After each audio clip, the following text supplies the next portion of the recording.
megaponera, the Matabele ant. These powerful predators are twice the termite size. With the colony's hunger driving her, a Matabele scout searches for a target.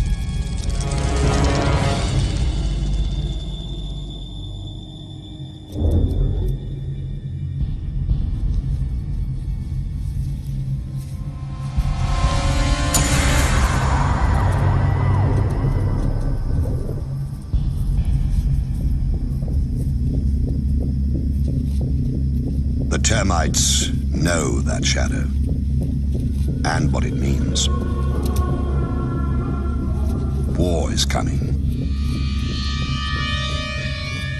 Soon.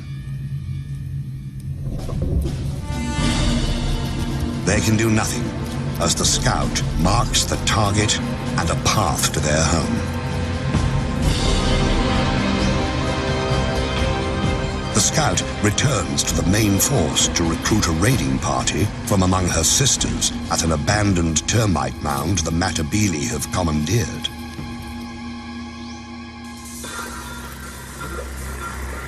With a jolt of pheromones, the chemical message travels among the warriors.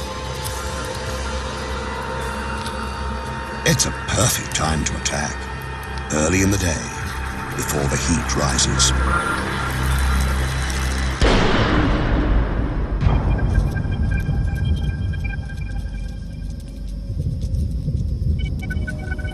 Matabele move out with the ominous, deliberate pace of a Roman legion.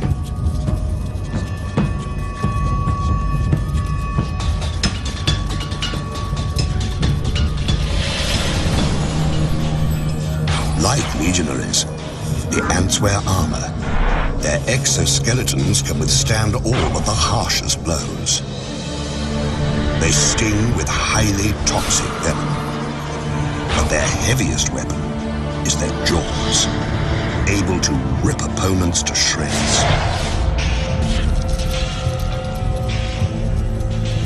A raiding force can consist of 600 ants.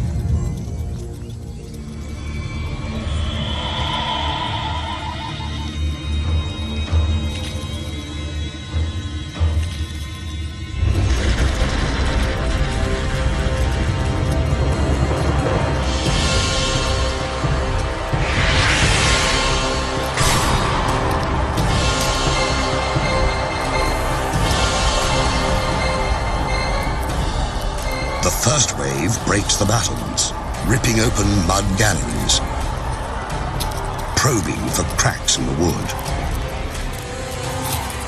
Now, the smallest Matabele attack.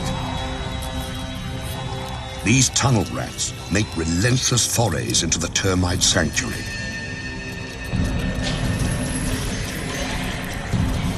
Heavier troops, some more than 2.5 centimeters long, line up for the grisly harvest. It's the devil's buffet. All you can kill, all you can carry.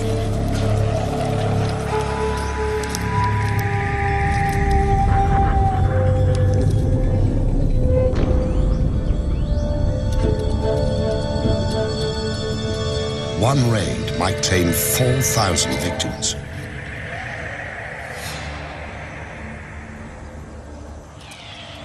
When the Matabele have all the dead termites they can manage, they head home. In a single day, a Matabele colony might send out 3 or 4 such forces.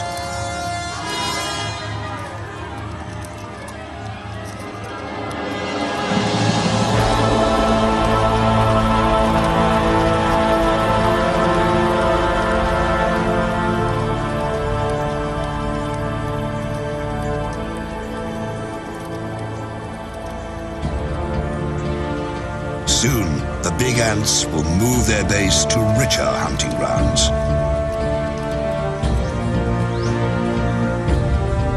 But today, their young will feast like kings, fattened on the spoils of war.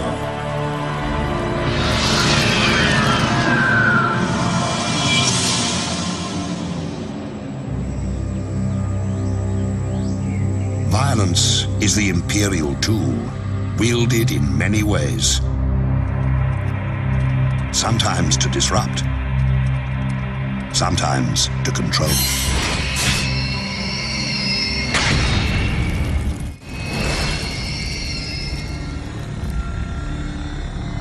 A queen can seize power with the victory of each individual soldier,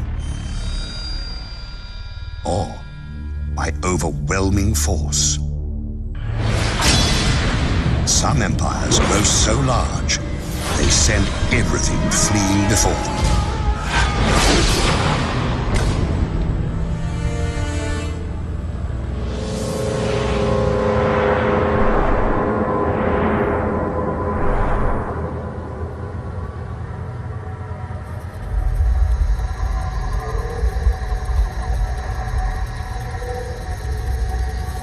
In the Panamanian rainforest, Esitan, the army ant, rules its turf with massive numbers.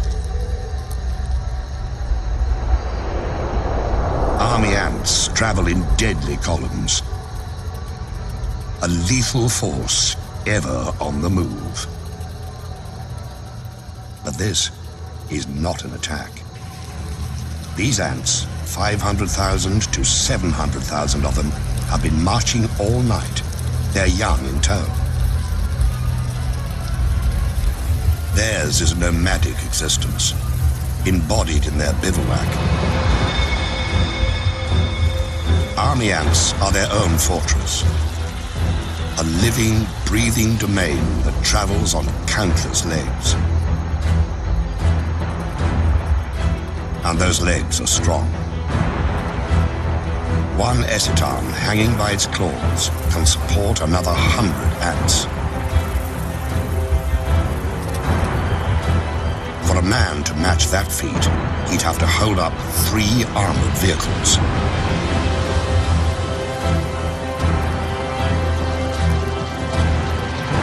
Deep in the recesses of this mass of ants are hidden 200,000 unhatched young. And the Esitan queen. She lays eggs by the million, keeping the colony alive and forcing it to find sustenance.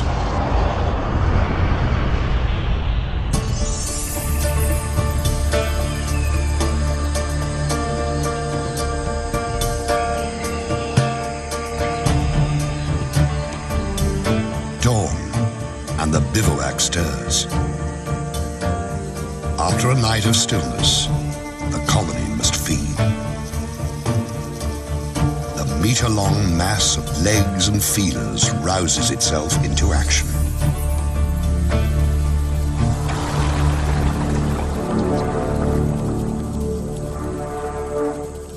The ants begin in columns that branch apart and widen, becoming an invincible tide that can travel 300 meters a day. It's called a swarm raid, and it consists of several 100,000 ants.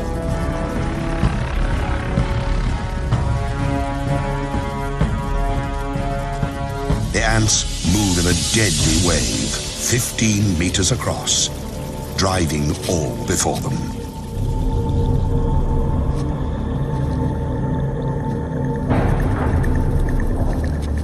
Those who fail to flee are doomed.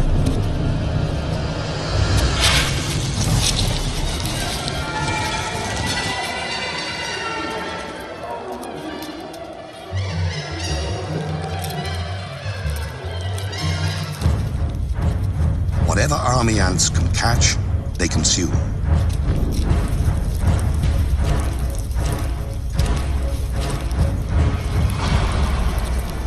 The attackers shred their prey so they can carry it back to feed the young.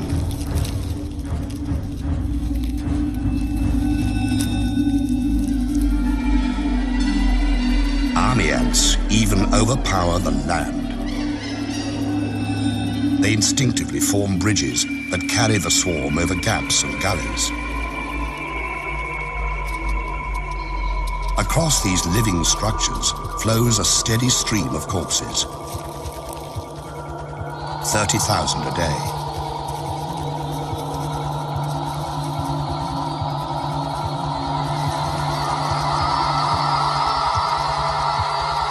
But army ants have enemies.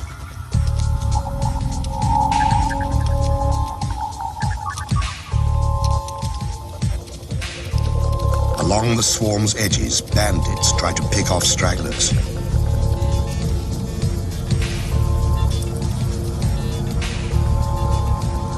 Paratrachina, or crazy ants, are the anarchists of the forest. Small, but highly organized, they are willing to do anything to grab a meal. Infiltrate, attack, abscond, whatever it takes.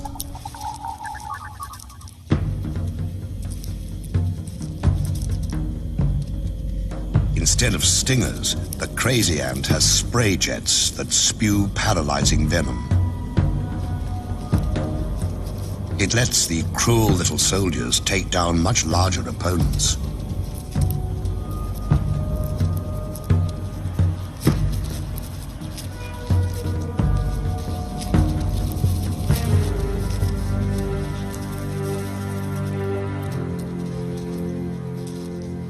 Army ants fear their crazy cousins for the chaos they unleash. The bigger insects have to fight for their lives against the anarchist throngs. At first, the crazy ant's venom stuns the army ants. Then the effects wear off, and the army ants regain their strength.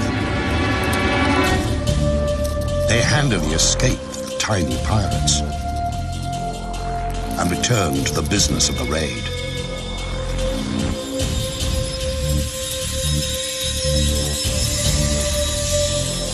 In a week, an army ant colony kills and eats 250,000 creatures.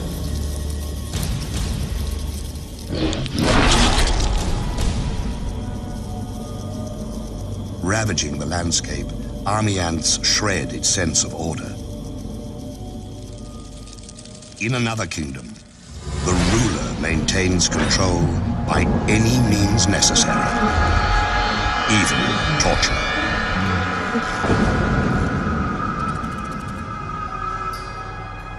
The Empress can afford to be gracious. She has enforcers to do her dirty work. Relentless surveillance and oppression of any who deviate from the rules. In the kingdom of Mellifera, order is the order of the day.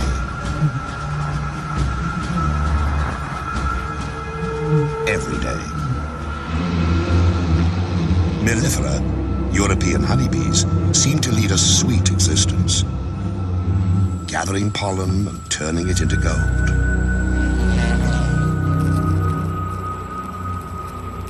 But beneath this bright image lies a dark reality. The colony exists to serve the queen, who lays the eggs that become the workers, who maintain the hive, and the warriors who defend it. Below the queen ranks the colony's young, its future. She who must be served and those who must survive dominate the hive's existence. But if something didn't keep the hive's inhabitants in line, bee society would fall apart. Every female has it in her to lay eggs, to be a queen. But the colony can have only one ruler. So, it has a police force to ensure that fact. Enforcer bees patrol constantly, checking the cells, tracing the lineage of suspect eggs, making sure the guard bees stay on their fuzzy toes.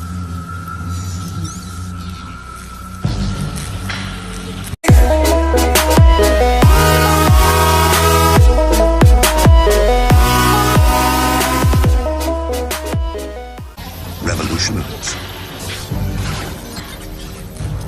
And in the hive, It takes very little to cross that line. All a rebellious female needs to do is lay an egg. By the regulations of the mellifera police state, that's a crime.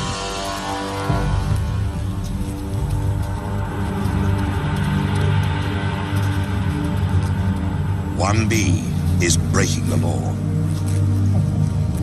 She deposits an egg in what she hopes is safety. If they thought they could get away with it, half the bees here would do the same.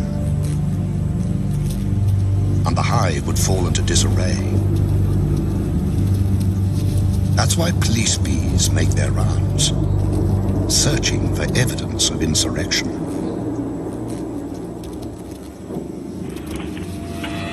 And they find it. For them, an outlaw egg contains the seeds of a colony's destruction, and so it must be destroyed.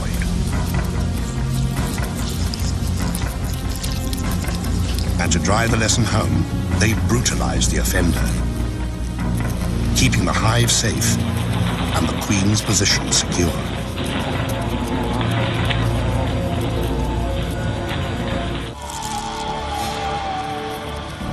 The natural order demands surrender. But in other realms, something far worse awaits.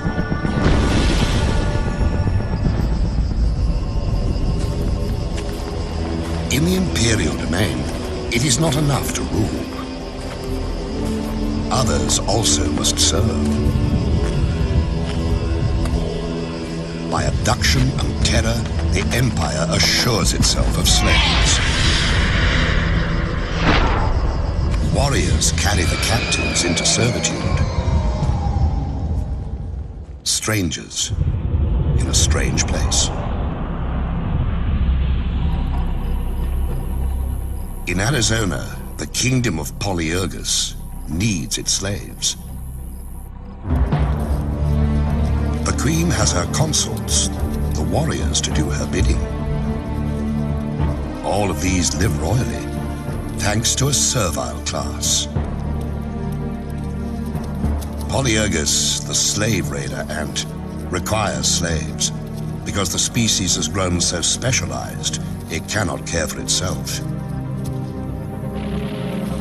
Massive mandibles, perfect for killing, have little use off the battlefield. So this kingdom has two societies: those who reign and those who serve. The servant ants, dwarfed by their masters, are of the species Formica.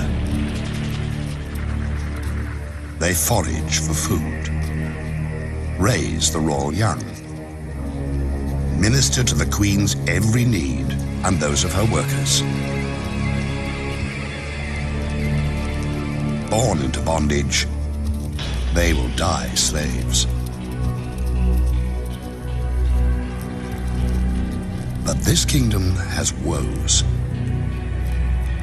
Its Formica slaves are dying of old age. It's time for the slave-raiding Polyergus to do what they do best: kill and plunder.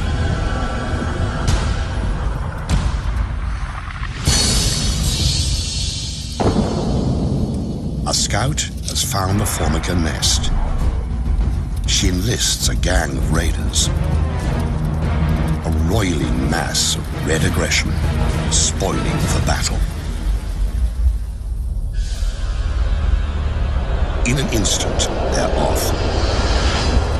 1,500 to 2,000 ants flowing across the terrain with a single purpose: seize slaves.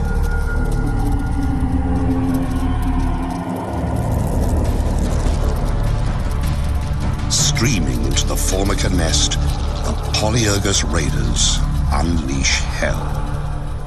They kill, but only when need be. They've really come to steal the unhatched Formica young.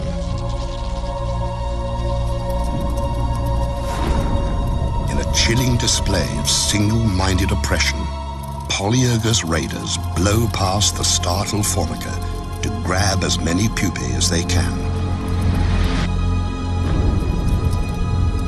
It's not unusual for raiders to carry off 500 to 800 new slaves, decimating a colony.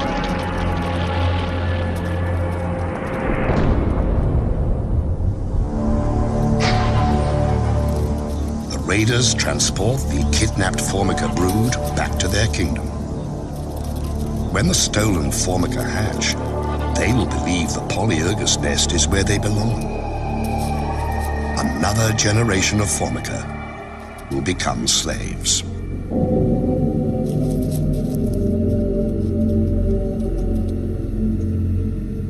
At the wrecked Formica nest, the queen roams amid the ruins, her offspring abducted and enslaved. She has been spared, but in other realms, innocents suffer unspeakable horrors.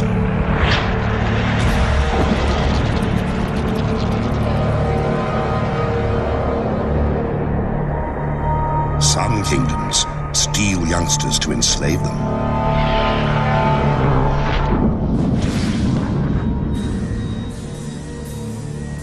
Others take no prisoners, slaughtering the defenseless to feed their own young. Winged horror has a name.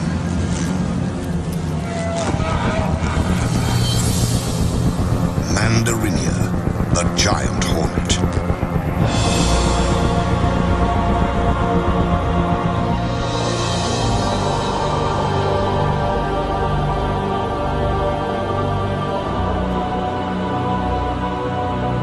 Their reach extends across Japan. Their empire reigns in dark, secluded places.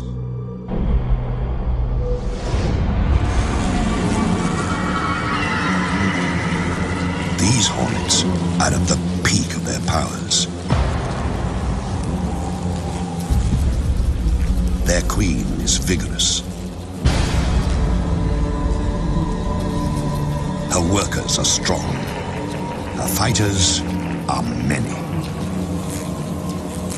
Her brood chambers are full to bursting. Everywhere, mouths to feed.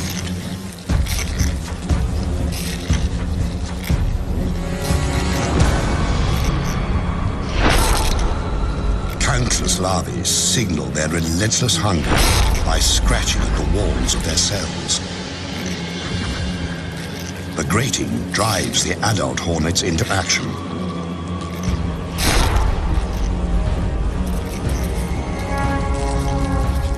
They have to feed the babies.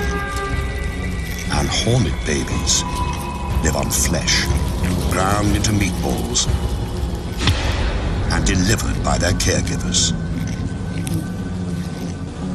The larvae must feed constantly. So a single scout takes wing, ranging far afield to find fresh meat. At nearly 8 centimeters long, giant hornets are superb killers.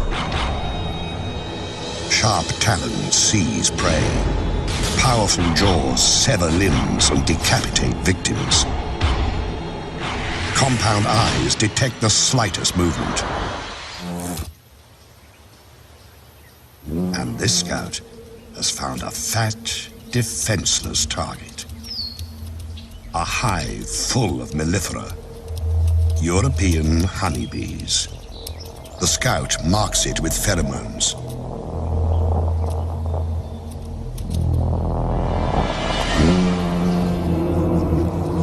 These bees aren't native to Japan. They arrived during the last century, imported because they produce more honey and are less combative. Because the alien bees didn't evolve with the giant hornets, they have no way to fight an attack.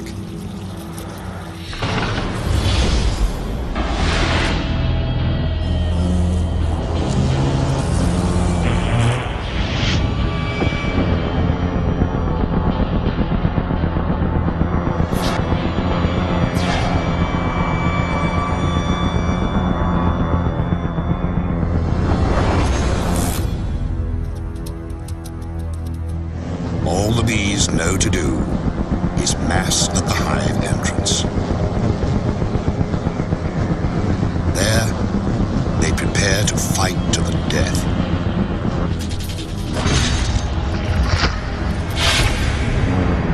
The hornets are 5 times the honeybee's size, and many times more willing to kill.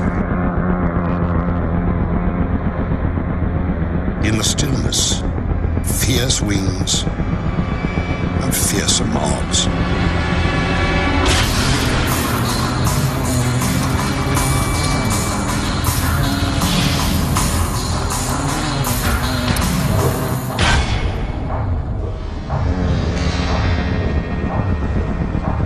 Valor has no place here, and yet the brave bees will not surrender or flee. They will kill a hornet or 2, but what is one dead hornet when so many live? Reveling as they do in the deaths of bees by the thousand.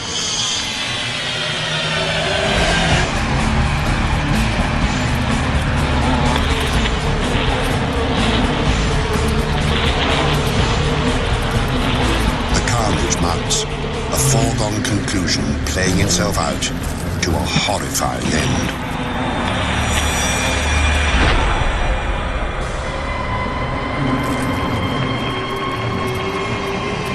In only hours, 20 or 30 hornets can wipe out a hive of 30,000 bees.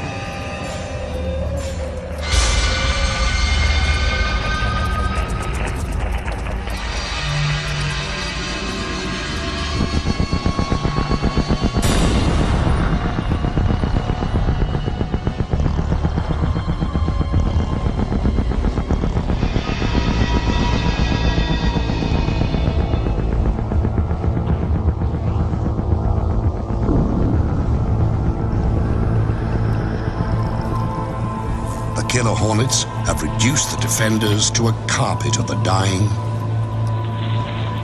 and the dead.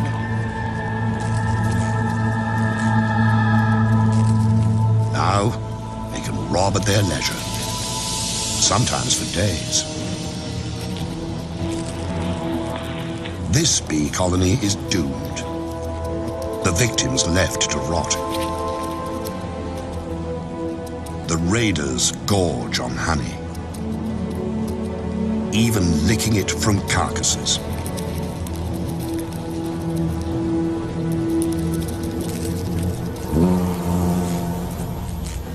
The unborn bees will be chewed into protein paste and fed to the hornet young.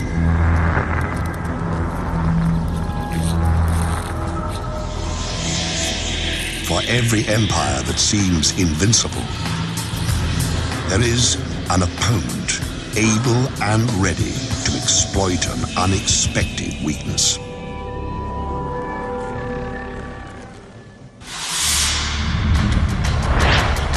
Empires attack, but they also must defend themselves. No matter how strong the fortress, the best defense is knowing your enemy.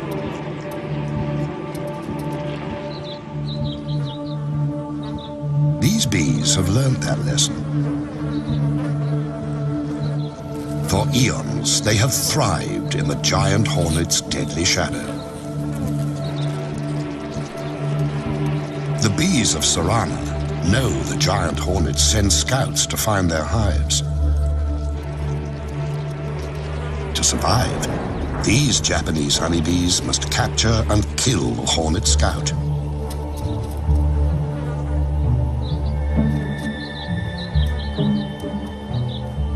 And to do that, they have a secret weapon.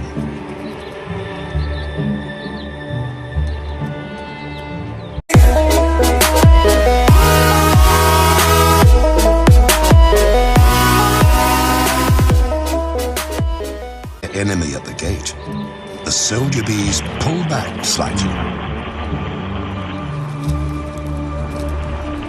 Their waggling signals a sneak attack. They're enticing the hornet to enter their hive. When she takes a few sacrificial targets, the bees attack. In a horde, the defenders rush the Hornet Scout, enveloping her in a wave of bee bodies. But they don't sting. Instead, the bees crowd belly to belly against the invading beast. Vibrating their abdomens, they create a ball of heat that clasps the hornet at its livid core. It's a battle with narrow margins. The bees can stand temperatures up to 50 degrees. The hornet can only survive to 46. The temperature of the core, 47 degrees. For 20 minutes, the squirming orb presses onto its prey. Bees die. Others step up. If the scout escapes, all is lost.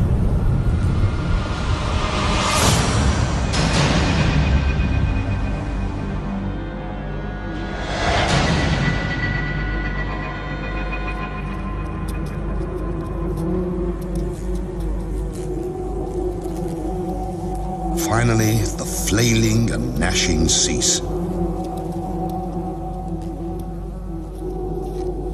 This hornet won't reveal the secret of their hive's location. The bees have paid a price, but they've saved their home. Another kingdom fends off invaders with strong walls and a martyr's devotion.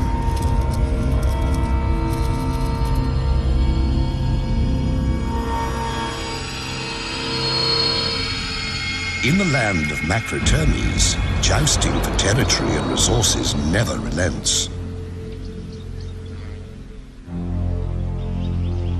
An imposing citadel harbors a colony of African termites. Inside, a labyrinth of narrow passageways and bulkheads designed to thwart invaders.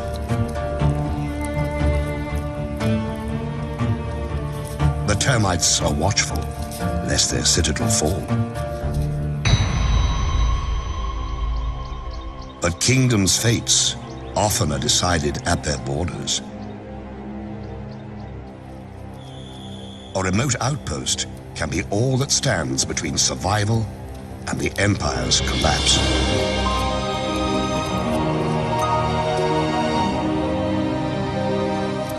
Outside the protective walls, foragers collect and transfer food back to the queen and her charges.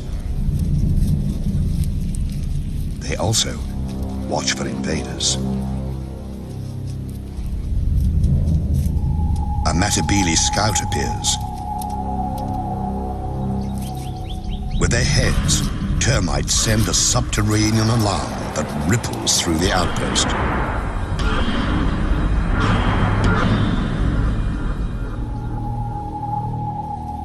At the edge of the compound, a platoon of defenders occupies a fallen branch. These soldier termites are strong and agile, prepared to give the last full measure. Few of their kind grow this large and strong. Their jaws can cut through human flesh. The encounter begins by ones and by twos.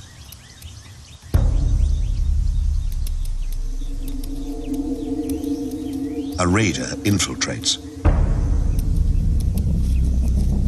A sentry patrols.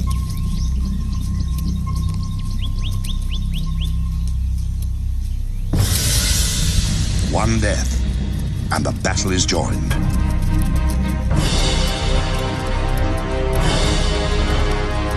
The ants stream forward, attacking with no mercy.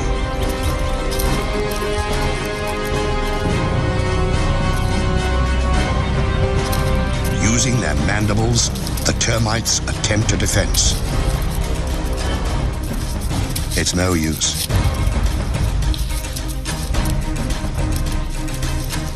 Some seek shelter, but there's nowhere to hide. Even the formidable termite guards are no match for the raiders' venomous stings, which destroy the termites' nervous system.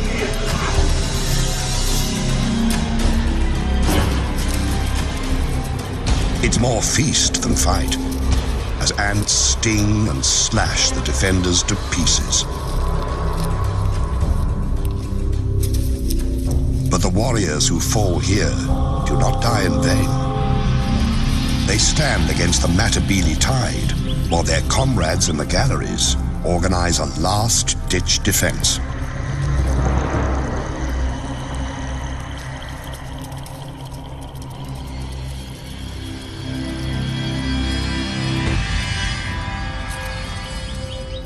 At the gates, the fighting intensifies.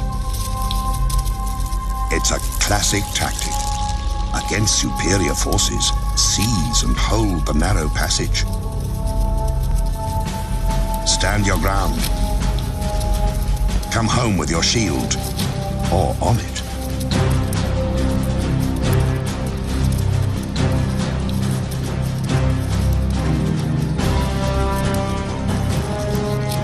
The termite soldiers never relent. Sacrificing themselves, they buy precious time for defenders to seal off the embattled bunker.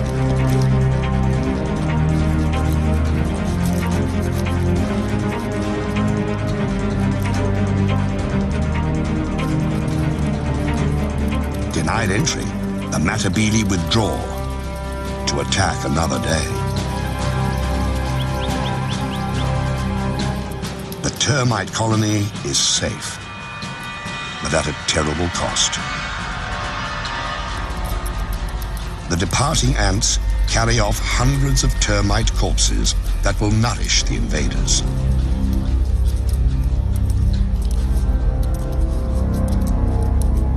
Clever strategies can prevail. So can impenetrable defenses. But there's no way to prevent an attack from within. A kingdom's fate can turn in the blink of a treacherous eye.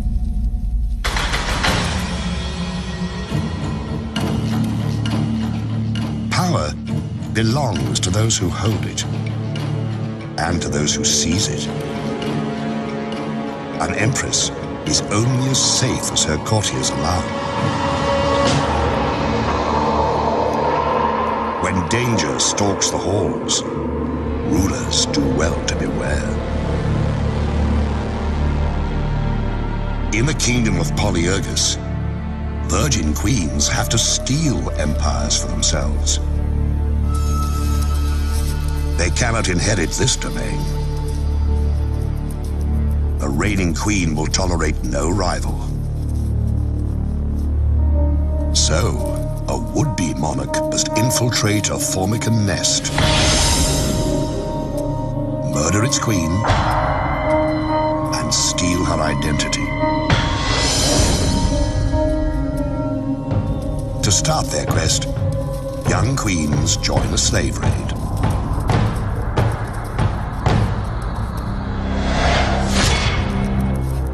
En route, they mate and shed their wings, a sign that they now bear the seeds of empire.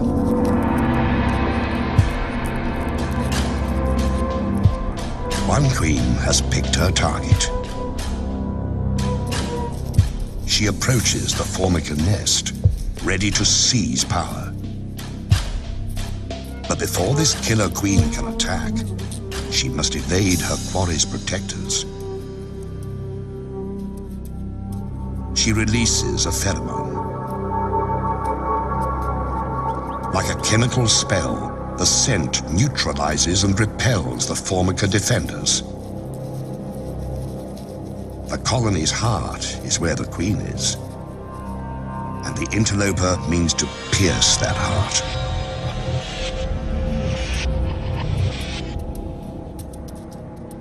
She's fixed on her mission.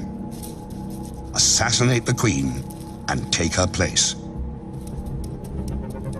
The Pretender's sickle-shaped mandibles have one brutal purpose.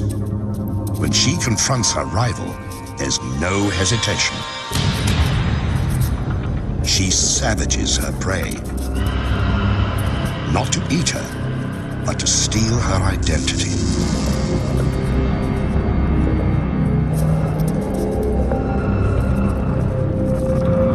Attendants try to pull the wounded Queen to safety, but the murderess will not allow it.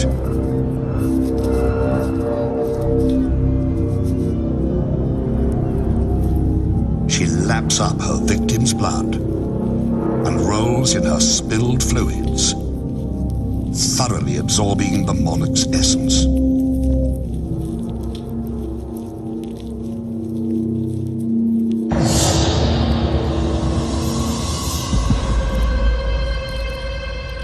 After 20 violent minutes, the Formican Queen is left to die.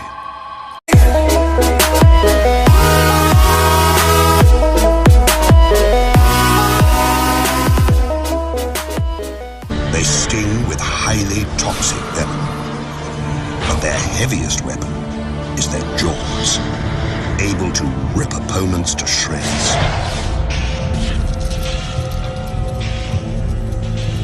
A raiding force can consist of 600 ants.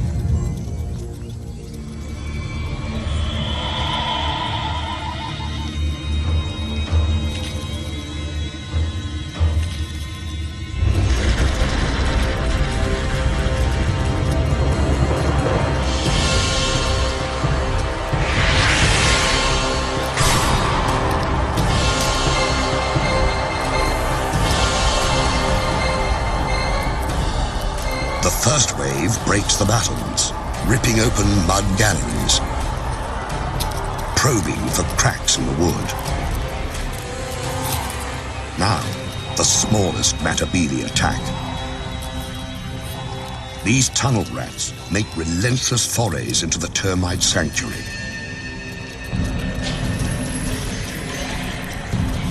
Heavier troops, some more than 2.5 centimeters long, line up for the grisly harvest. It's the devil's buffet.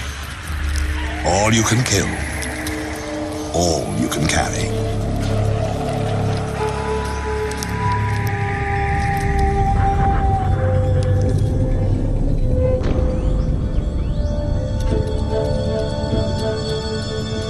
One raid might claim 4,000 victims.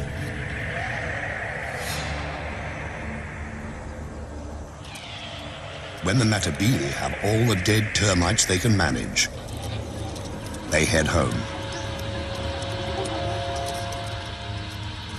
In a single day, a Matabele colony might send out 3 or 4 such forces.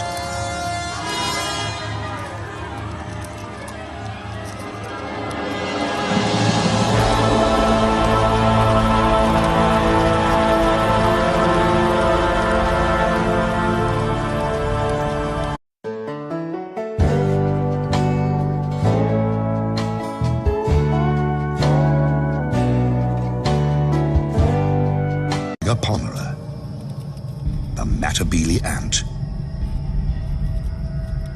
These powerful predators are twice the termite size. With the colony's hunger driving her, a Matabele scout searches for a target.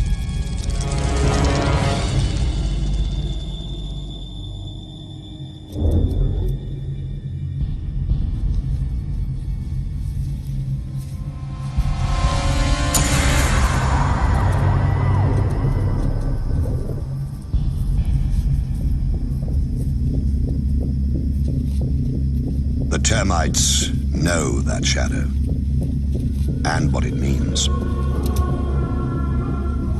War is coming. Soon. They can do nothing as the scout marks the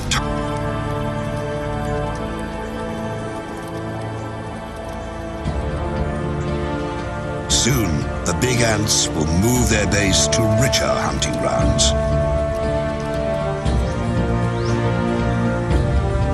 But today, their young will feast like kings, fattened on the spoils of war.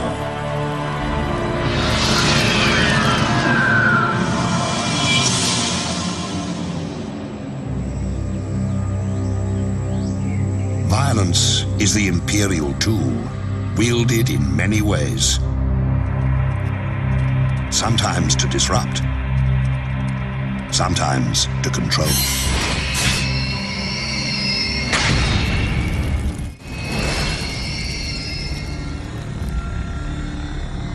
A queen can seize power with the victory of each individual soldier, or by overwhelming force. Some empires grow so large, target and a path to their home. The scout returns to the main force to recruit a raiding party from among her sisters at an abandoned termite mound the Matabele have commandeered.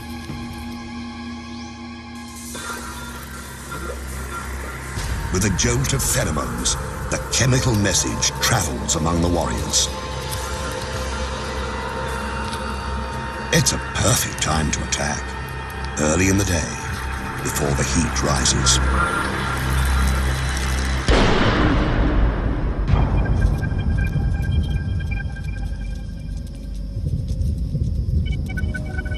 Matabele move out with the ominous, deliberate pace of a Roman legion.